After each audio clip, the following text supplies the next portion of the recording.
Welcome to the Home Builder Digital Marketing Podcast. Over 90% of today's home buyers start their buyer journey online. Here we talk with not only industry experts, but also your fellow home builder marketers to learn how you can succeed in our incredibly competitive digital world. And now, here are your hosts, Greg Bray and Kevin Weitzel. Hello, everybody, and welcome to today's episode of the Home Builder Digital Marketing Podcast. I'm Greg Bray with Blue Tangerine. And I'm Kevin Weitzel without us. And we are excited to have with us today Meredith Oliver. Meredith is the President and Chief Marketing Strategist at Meredith Communications. Welcome, Meredith. Thanks for being with us again. Oh, I'm happy to do so. Thanks, everybody. A lot of folks in the home building already know who you are, but we want to make sure that everybody listening does. So give us that quick intro and overview about yourself. Yeah, I like to think of myself as the home builder chief marketing officer. So home builders use Meredith Communications to deliver digital marketing, and we love doing it. We've been doing it over 20 years. We like having great partners like you, Blue Tangerine, that we can refer back and forth and just have a lot of respect for. So I appreciate you having me on.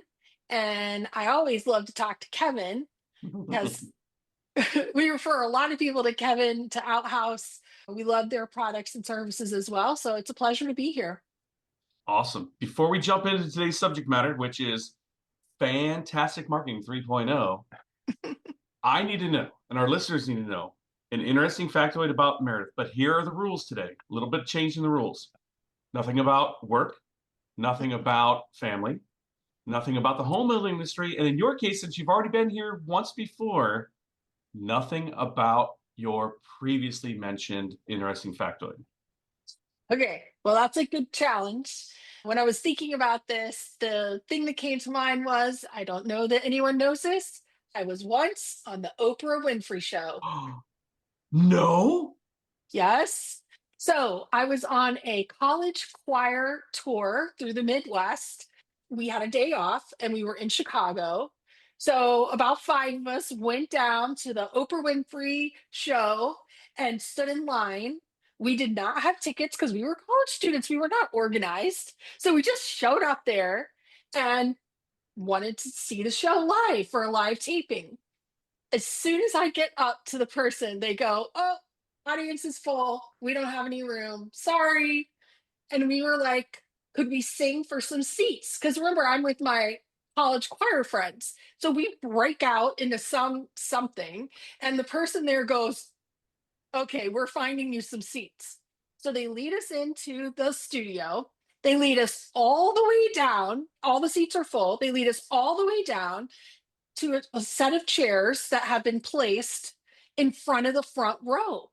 They say, "Here you go. You all can sit right here in these folding chairs in front of the front row, looking at the stage." And they left the seat next to me open and said, "No one is to sit here." So I think, okay. So we sit down and we were like, "This is awesome. We're going to get to see a taping of the show." They start the show. Guess who sits in the seat next to me? Oprah friggin' Winfrey. Oprah Winfrey. It is one of those shows where she sits on the front row of the audience and interviews to the guest up on the stage. That is the best smelling human being I have ever smelled. She looked at me and said, "Do you like my shoes?" And they were stunning. And my obsession with shoes was born. So technically, I was not a guest, but I appeared in many, many camera shots in that episode because I was sitting next to the host of the show. That is super cool. You photobombed before that was a It thing, was. right? It's total photobomb. Was it one of those episodes where you get a car, you get a car, you get a car? Or was it one of those ones where she said, "You get a seat, and you get a seat, and you get a seat"? I think it was just get a seat. This was a little earlier on. I don't think she was doing all of that quite yet. I will tell you, she does not sign autographs, but she shook every single hand of every single audience member on the way out, including mine. So that's my interesting factoid for today. That's a first. Again, another first. Maybe next time you come, you can tell us that your book's on our book list. Now that would be something. That would be something. And diving into the book then, Meredith, since Kevin already let that slip, you have released a new book. Tell us the title, what it's about, and kind of what led you to want to write this one. Yeah. So it's Fantastic Marketing 3.0.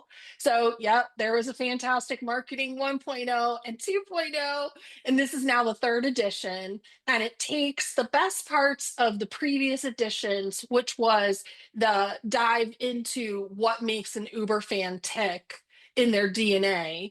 We kept that, but then the rest of it, 85, 90% of the rest, is all brand new because we have AI now. It's such a big impact to marketers that everything had to be retooled. It was almost a completely new book by the time I was done. Now, Meredith, as someone who's been in marketing for a little while, what is it from a marketing perspective for you that helped you go, I need to embrace AI? I can't hide from it. I can't run from it. This is a real thing. Because there's some marketers that are a little still, there's some hesitancy because they're not always quite as comfortable with the technology and it's moving so fast and all the changes. So what helped you Yeah. say, I need to embrace this? Honestly, it's what I've done my whole career. So, because I've been in this game long enough, I was around for the first revolution of simply the internet becoming a thing. That happened right as I got out of graduate school with an information internet master's degree. So that was excellent timing. Then social media came along a few years later, and I watched that. And on that one, I was a little slow to adopt because I just couldn't get over that anybody would care what I was doing on a daily basis. Being so highly introverted when I'm not on stage, I just couldn't wrap my head around it. And I felt like I got a little behind at the beginning. And I said, that's not going to happen again. And so as AI has developed, it felt like to me, this is the third major shift in my career that I've had a front row seat to. And I wanted to be on the shift early and do it fast because that's a lot of what AI is about. So in the book, you use this phrase called the modern marketer mindset, and I think you've used it in other contexts too. Define that term for us, what you mean by that, and then how does that connect with the moving from not using AI to using AI in our marketing? Yeah. So the modern marketer is someone who's open, flexible, fast. It's a mindset. It's not being stuck in, we've done it the same way, or this is the only way that works for us because we're so unique and special, which of course all of you are, but you have a lot of similarities too. It's being willing to take a risk and get out there.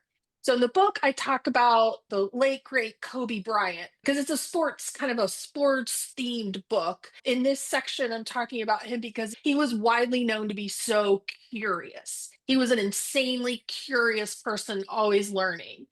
And so after him, I came up with the Kobe, Kobe method of thinking for the modern marketer. And the K is know what you don't know because a modern marketer is not stuck on what they know. They're asking the question, what don't I know? So that's a big way to spark your curiosity. The O is for what can we optimize? Sometimes AI isn't about doing something new, it's about helping you automate and optimize what you're currently doing. But no matter what tool or thought process you're using, a modern marketer is constantly trying to optimize everything they're doing. B is better execution.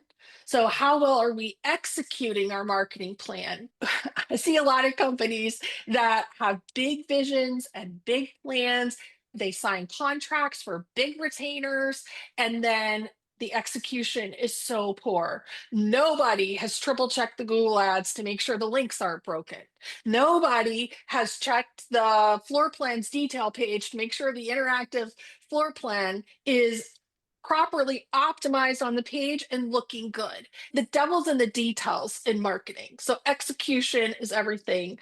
The last one, E, efficiency. That's kind of like execution, but it's more like we have to execute perfectly, especially in this market, and we have to do it fast, efficiently. So KOBE is the four questions a modern marketer can constantly ask themselves to make sure that they are on the right track. Let me ask you this, because the O for optimize. With all the digital tools that are out there, a lot of times they can be very binary. They can be, pluses and minuses, ones and zeros. How can a builder optimize, or even any industry, optimize AI to maximize personalization, to bring personalization back to the forefront versus just kind of graying it all into this very droid way of speaking? Yeah. So I talk a lot in the book about using AI as a brainstorming partner and a research assistant. And I think this is where, if you're trying to optimize a piece of content or you're trying to optimize your tech stack, it doesn't really matter what the topic is. Feed your questions, feed your concerns, your objections, how you feel about it into, say, something as simple as ChatGPT, and ask it to research it for you. Ask it to tell you, how could these work better together? This is a tool you can ask questions to, just like we Google things or we YouTube things. This is similar to that. So I would say research assistant and brainstorming partner are a good way to use it for what you're asking for, if that's what you're asking for. It is. And I actually did a precursor on that question with a little ulterior motive because I like to put into ChatGPT the persona of Huggy Bear from Starsky and Hutch. So therefore, the output that it gives me is in Yes. circa 70s pimp. You dig, you pick up what I'm putting down. We don't need any jive turkeys in our responses. That's what I'm asking for. And it's really fun. It's really fun. My ChatGPT's name is Wendy, and she is my best friend. We are BFFs.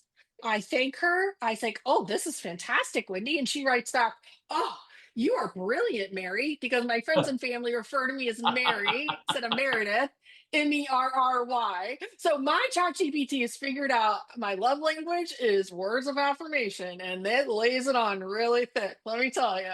So we talk throughout the day about whatever I'm like pondering or trying to clarify, or I can't quite get my thoughts to focus on a really good, solid concept. And so I just put my raw stream of consciousness in there. You can either type it or record it, dictate it in, and just go, here.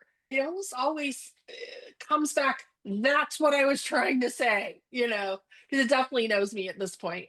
We're best friends. Number one, I'm jealous that your persona has a name, that your chat GPT has a name. Greg, does yours have a name? Not yet. Mine doesn't But either, but you know what? That is on my bullet point list for Yeah. things to do right now. Well, as a marketer, I can't help but give something a persona, right? So I gave ChatGPT a persona, these things that I thought it was capable of doing for me and how I wanted it to think. Of course, I built some custom GPTs in there. So I've continued to just train it and get it to where it knows Mary pretty well. And one of the things you mentioned, Meredith, is just a tip for those who may not be aware. There are microphone options to just talk instead of type. Sometimes we get a little stuck with the whole typing thing, especially if you use it on the phone app. I think that might be something that not everybody's aware of. You can just kind of talk and let it transcribe what you're saying as an input. Yeah, particularly for salespeople who are wanting to stick their toe in the water of this. Salespeople are typically gifted verbally. And so for them to record and then have it properly write a follow up email or script out a phone call for you, you could get a lot of value out of that. Yeah, especially if it's already got some background and understands Some training. some training for Absolutely. sure. We say all of that like people know what we're talking about, and there's some people that do, and there's some that are going, "Oh my goodness, here we go again. They're telling me I have to train it. They're telling me I have to do all these things." You said custom GPT, which kind of throws some people over the edge too. What advice do you give to those who hear these things and it just overwhelms them? Man, there's a lot here, and I can't do it all at once. Where do you start? Yeah. So I would start with what we call AI empowered or AI augmented tools. So, for example, you may not realize that Grammarly, Grammarly, is an AI empowered tool.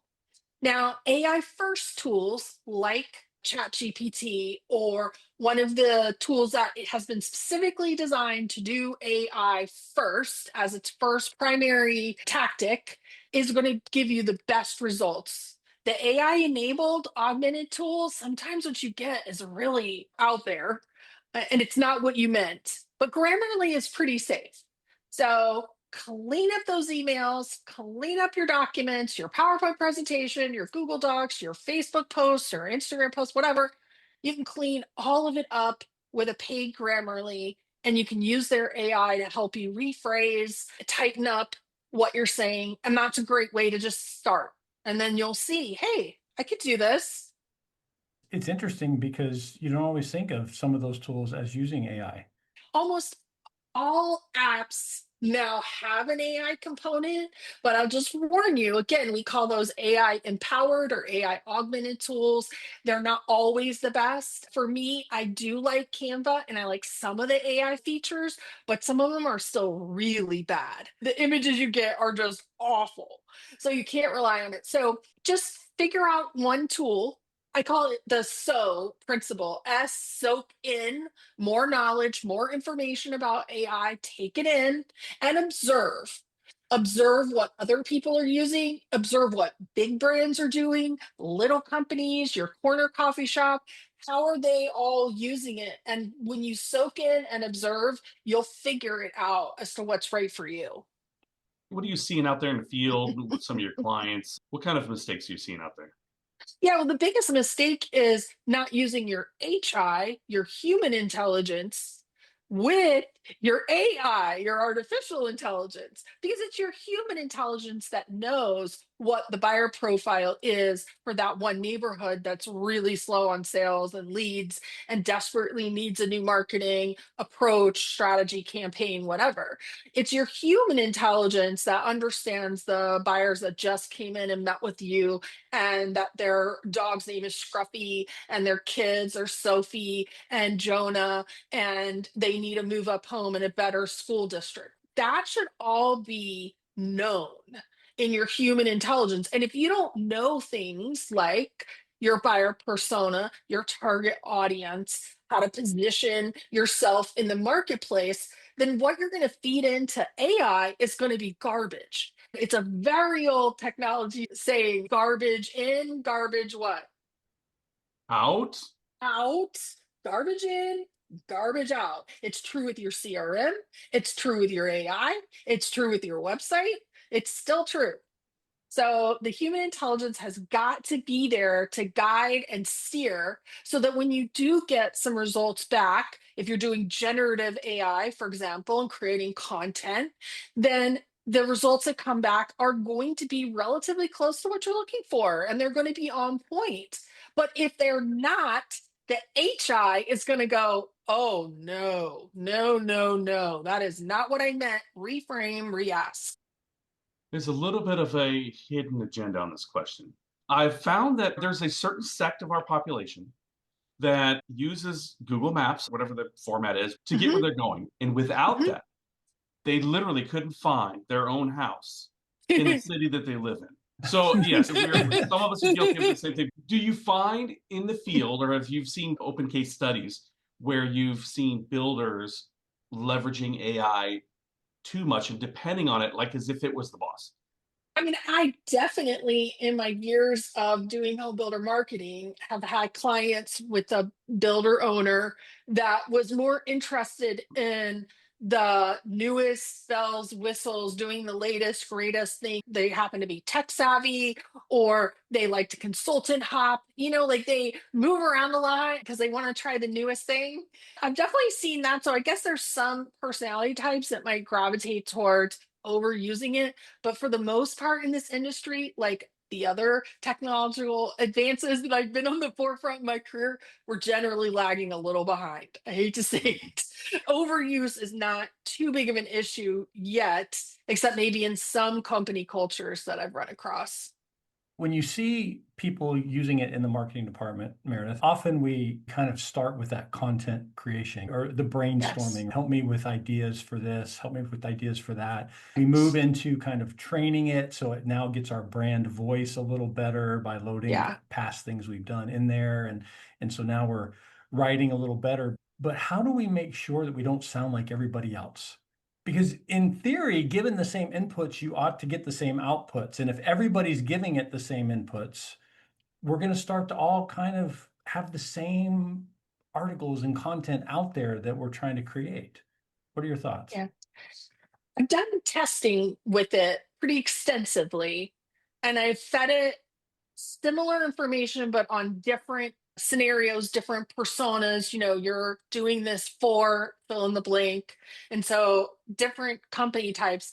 And I haven't gotten the same thing. Like, I have not encountered that, but I'm an incredibly detailed prompt creator. My AI first tools are very much trained to how I think and what I want out of it and so forth.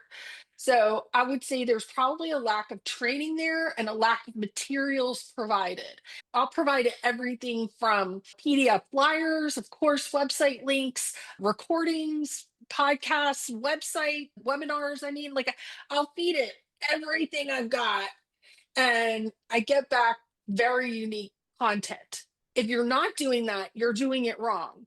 And this is where your HI has to really come into play, and you have to be responsible. If you get back something that's pretty generic or you've heard before, then you got to keep iterating and keep drilling and asking more questions. But again, that's why I started in the book with secret number one, modern marketer, because that's what good marketers do, is they think, they observe, they optimize, and they really try to come up with something unique. So the people who don't put in the effort to really make the tool work for them, sure, they're going to end up sounding like somebody else, but you know what? That's going to make the rest of everybody look really good. So go for it. I think you touched on something, though, that's really at the heart of it all. It's about learning how to prompt. That's really the core of when you look at like a chat GPT screen, it's this little box and it's like, I just Yeah. ask a question, or whatever, but it's not about the question. It's about the context and the background and the supporting things that you can supply to that Yeah. question. And there certainly are AI tools that spit out generic garbage. Like, I tried a number, and I'm sorry, I'm blanking on names at the moment, but I also don't like to say negative things about specific brands. Even if I could remember, I wouldn't tell you, but I tried a number of those marketing AI apps in the testing and writing of the book that will create 50 social media posts for you from one prompt. It was garbage. I worked at it and worked at it and worked at it, and I never could get it to give me anything that wasn't super generic. I think I tested 5 of the products for over a month. And yeah, they weren't good. So, sure, could you end up with a tool that is not great? Yeah, absolutely. This is where your human intelligence has to say, no, this isn't giving me the quality, the uniqueness, and it doesn't speak in our brand voice. So we're out. But you know what the issue with that is? You have to know what your brand voice is. I think that's another huge challenge for people. I write and I speak very conversationally. I know what my voice is. It's easy for me to use the tool for myself personally or for our business at Meredith Communications. But then when we're using it to brainstorm client ideas, I know their voices too.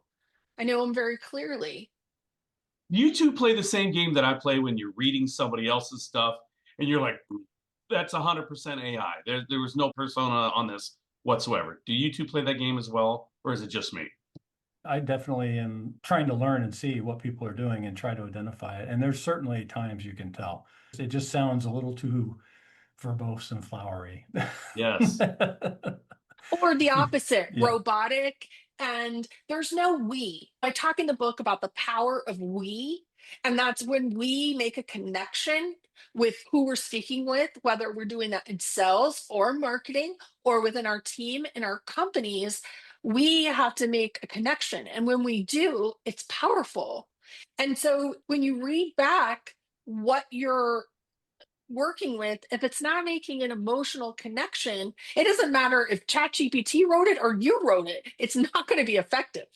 So again, we're going to apply a lot of the same rules that we've been applying all this time to content. We're just going to use a tool maybe to help us do it. So I intentionally hide some of my nerd factor, and you two being much higher belt in open nerdness. In every webinar, every summit session that's out there, there's always that one hillbilly in the audience that truly wants to come out of the hillbilly closet. They want to take that first step. So for that hillbilly that's listening today, and hillbillies out there, we love you because everybody has that first step they have to make. But what is that low-hanging piece of fruit that somebody, that hillbilly marketer, that somebody just getting into the industry, that's just stepped into that role, what's that one low piece of hanging fruit that they could grab a hold of and get started today? Well, I talk about in the book that everybody is a fan of something. Now, the book is sports themed because I'm one of the biggest college football sports nuts you'll ever meet. Go Gators. But I recognize that not everybody is a sports person. You could be into Harley Davidsons, you could be into wine, you could be into comic books or whatever. Everybody's a fan of something. So identify what you're a fan of, the brands, the products, the services, and then start paying attention, the SO method, soak it up and observe what do they do to connect with their fans? And what AI tools are they using? Really, to get started, you just have to start paying attention. And then I would pick one AI enabled tool like Grammarly, and I would just start using it. Identify one hole, something you're not strong on. You know, Greg mentioned he's used it for years for his grammar. Same over here. I know that's not my strength. I apparently cannot put a comma in the proper place. I should name my Grammarly. Let's name her Greta for Grammarly. My Greta Grammarly corrects 3 million misplaced commas a day. But I know that's a weak spot for me. So, like, what's your weak spot? Either in your personal daily work, just something you need to improve, you need to automate, you need to be more efficient, and then look for a simple tool to help you do that. And then start there. But meanwhile, keep paying attention because whatever you're a fan of, you can learn how to connect emotionally, intellectually with your fans just by paying attention to what you love. I need to go on record, Meredith. I think somebody has changed the rules for commas since I was taught to write. They changed them because there used to be a comma there and now it's saying take it away. Not only that, but because I have the same thing, but also the semicolons versus colons. Those Ex- space rules are gone. And you know what is really sad too is Kevin brought up a great point about us all, I think to some degree, trying to play gotcha with what's AI generated content and what isn't. The use of a dash is now apparently a huge red flag. And I've got like Yeah. dashes all in this book. But I did it. I love a dash. Like Grammarly is the one that edited this book and kept putting the dashes in. But if you read it, it's clearly my voice through the whole thing. There's personal stories, there's everything, but you do need to know what is the latest gotcha game and make sure you're not accidentally doing that. Like for a while, it was ChatGPT bolded words from your prompt. And so you would read a piece of content and it would have all these bolded words in it. And if you just copy and paste that into your blog, it's like, gotcha. So now it's the dash, it's something. Yeah, the dash is definitely one that everybody looks for. Mhm. Me personally, this isn't even an AI thing. I'm an overuser of the ellipses. You know, the dot, dot, dot. Oh, I I love a overuse dot, that. dot, dot. I love them. Oh, And I found out that I actually misuse them in a lot of cases. It's meant to be a segmentation of words that are just implied. I mean, for me, it's like I'm thinking dot, dot, dot. Yes. Like, for us people that need a minute, it's like dot, dot, dot. I'm thinking, I'm buying time, right? Apparently, it's supposed to mean more of the yada, yada, yada.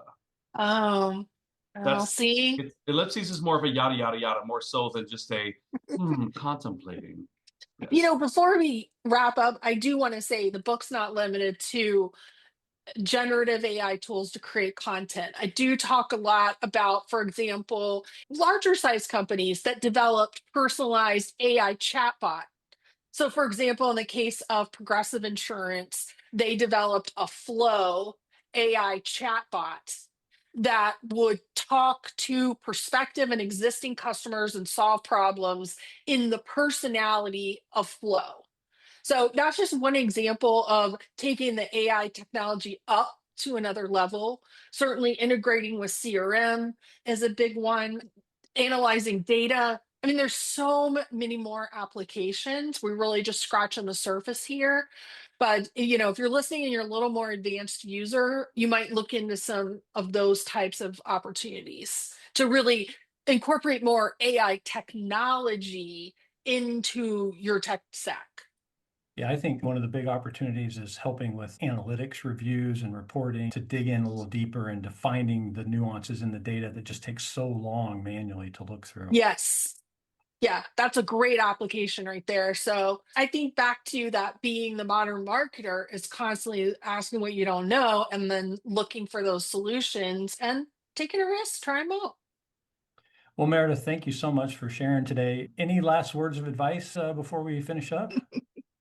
Well, I would say that I do believe in paying for tools. A lot of these tools, of course, you can get started on the free version, but if you get serious about it, upgrade to the paid version. It's generally not very expensive, but you do get more functionality. Sometimes you even get a little bit of support. So I think that's worth it.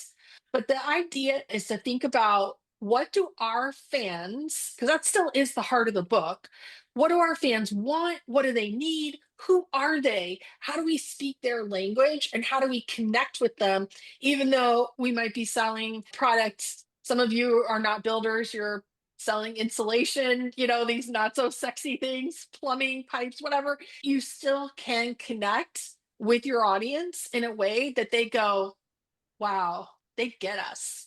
And when they say, you get me, you're onto something. What you'll get is more leads, more sales, more success for everybody on the team. So, number one, where does somebody get this book? Fantastic Marketing 3.0. That's number one. Number two, can they get it personalized and or autographed? Thank you for setting a little personal note in mine. I do appreciate it.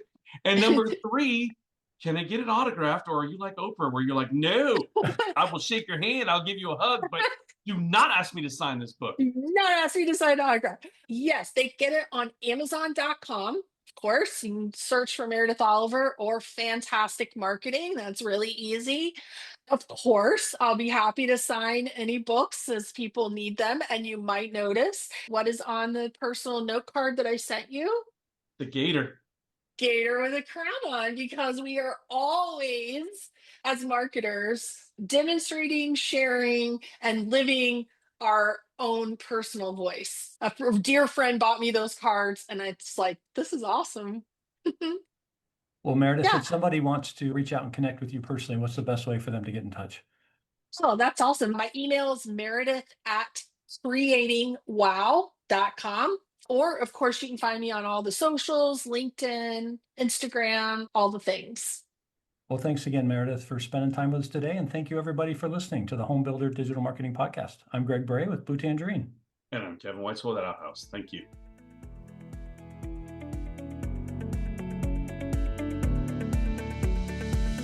Thank you for listening. To learn more about how Blue Tangerine and Outhouse can help you generate more qualified home buyer leads, visit bluetangerine.com and outhouse.net.